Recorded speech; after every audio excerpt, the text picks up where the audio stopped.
The world's top ocean racers were back, and for the first time, all 15 yachts leaving the Solent had been purpose-built for a Whitbread race. Peter Blake's hopes were pinned on Lion, New Zealand. He'd yet to complete a race without serious gear failure ruining his chances, so Lion was built to last the pace. I didn't want a boat that the hull would give me problems with. I didn't want a rig that was going to fall down, so the boat had to be strong. Obviously mistakes occurred during the design and the building, and the boat ended up a little bit too heavy. We sort of kept adding bits and pieces in for ice protection, and so it went on. And then we only had one major gale on the whole race, so we were too extreme. It wasn't to be Blake's Whitbread. Another Ron Holland-designed maxi drum helped bring the race to the world's attention like never before. Her joint owner and crew member was international rock star Simon Le Bon from the band Duran Duran. He planned to join the yacht in Auckland for the second half of the voyage. Cheering drum on her way, the nightmare of what had happened 6 weeks earlier couldn't have been far from his thoughts. During a stormy fastnet race, Le Bon nearly lost his life.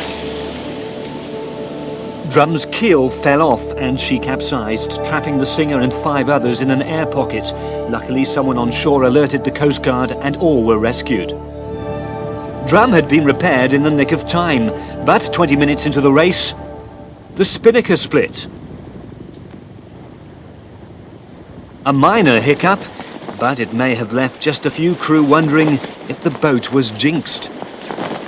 The man hired to skipper Drum's campaign was Skip Novak, competing in his third Whitbread. He'd sailed with all sorts before, but never a rock star.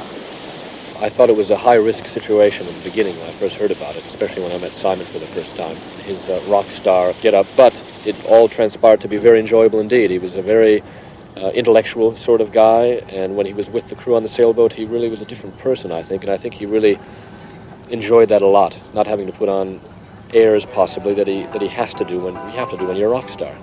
And so he had a good time sailing around the world. He enjoyed it. We enjoyed his company. Blow, Grey Lady, blow your ships back home.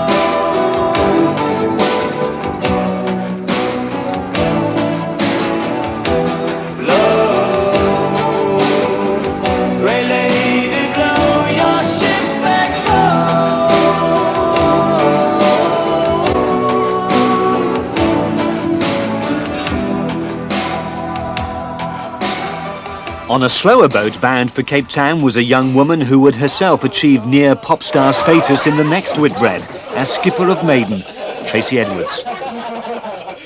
Well, I was the cook, which I have to say is the worst job on the entire boat. People say that the skipper's job is the worst job. No way, it's the cook's. And I suppose the first boat, because I did change boats during the first race, I was on a boat called North Starter for the first leg. Which was a charter boat, and I was cooking for charterers, which didn't appeal to me that much, but it was a way of getting on the race. And I was lucky enough to be able to join full-on racing maxi in Cape Town at the changeover. I don't think I could have done the second Whitbread that I did as skipper if I hadn't done the 85-86 Whitbread on Atlantic Privateer. The boat on which Tracy was to gain such valuable experience was dismasted in a storm while leading the race. Her temporary spar also broke, and Privateer was forced to take on fuel from a passing tanker and motor 200 miles to her home port of Cape Town. Pierre Fellman, skipper of one of the lightest maxi yachts, UBS Switzerland, was lucky to lose no more than a mainsail in the same storm. UBS was first into Cape Town, completing the 3,000 miles in a record 37 days. 2 days quicker than the previous time set by Flyer in 1981.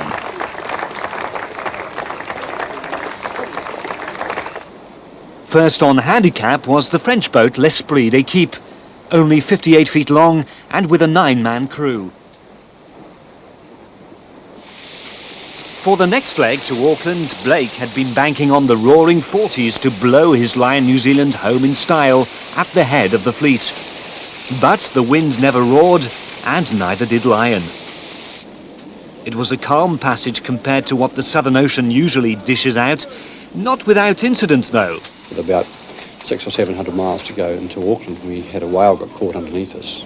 Stopped the boat one night from 11.5 knots to nothing. Quite something in the middle of the night when you've got something under there that's sort of a bit aggravated and obviously got a sore head. And the next day, we were sailing along and feeling a bit sort of sloppy on the rudder. Oh, it must be the sea state. And the sea state looks normal, and we adjust things a bit. And it's getting a bit worse. And we look at the steering gear. It's all right. Everything's turning okay. We look over at the side, and the rudder's white. It used to be black. You know, and the paint's all fallen off. You know. And then we look over at the side a few hours later because it's feeling even sloppier, and the white bit of rudder, it looks like a shark's taking bites out of the back of it. And what's happened is the Kevlar skin on the outside surface of the rudder, the whale had broken all that off, it peeled away like the skin of an orange, and we left with the foam and then the metal structure, and the foam just was gradually falling off. And, so it was pretty interesting rigging up a jury system which never ever worked, and trying to finish a race with the radio stations warning the people of Auckland to keep off the beaches just in case this thing ran up the beach under spinning. We just got in before the whole thing fell apart. Here's to the lads, boys in red, the Lion New Zealand crew. It's another round in the Whitbread, boys. You know, the race we're gonna win. You've given the taste of Lion, give it the best you can. Show them the Kiwi spirit, that's the measure of a man. See Atlantic Privateer, there goes the gun. But Atlantic Privateer, with Tracy Edwards on board, robbed the Kiwis of the home victory they so desperately wanted. Has taken the gun for line honours in the second leg of the fourth Whitbread. The other Kiwi maxi, NZI Enterprise, was a close runner-up, with Lion third.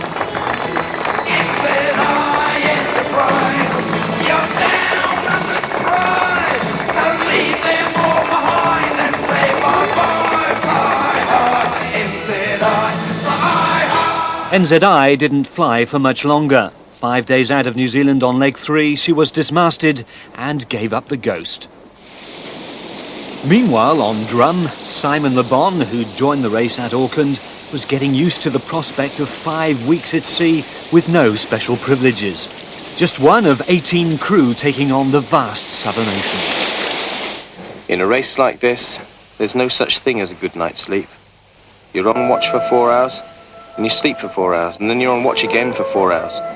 You get into somebody else's bed, soggy, and you get out damp. And so it goes on and on, around the clock for weeks. At the Horn, we offered Neptune a toast in the traditional way. And after weeks of eating freeze-dried food and total alcoholic abstinence, 1 glass of this stuff and you're seeing things. How did all these reporters get on board? A rock star at the wheel guaranteed drum a warmer than usual reception in Punta del Este, Uruguay. She finished second behind UBS and 24 hours in front of nearest rival Lion. This was Simon and drum's finest hour.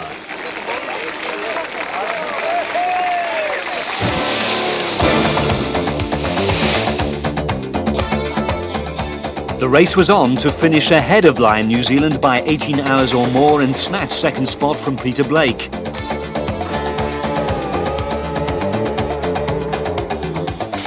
The lead held by Pierre Fellman's UBS Switzerland proved to be untouchable.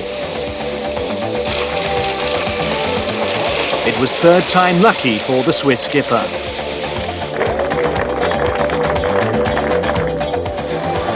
As we entered the western approaches to the channel and sailed along the south coast of Cornwall, the Navy sent out a helicopter to see if we were going to need rescuing again, I suppose. But after 27,000 miles, those dark days seemed a long, long way off indeed. But Drum failed to catch Lion and had to be content with third on line honours. The winner of the Whitbread Trophy was the 58-foot L'Esprit d'Equipe. A cracked mast during the tough third leg didn't stop the French going for glory on handicap. A triumph for skipper Lionel Péan.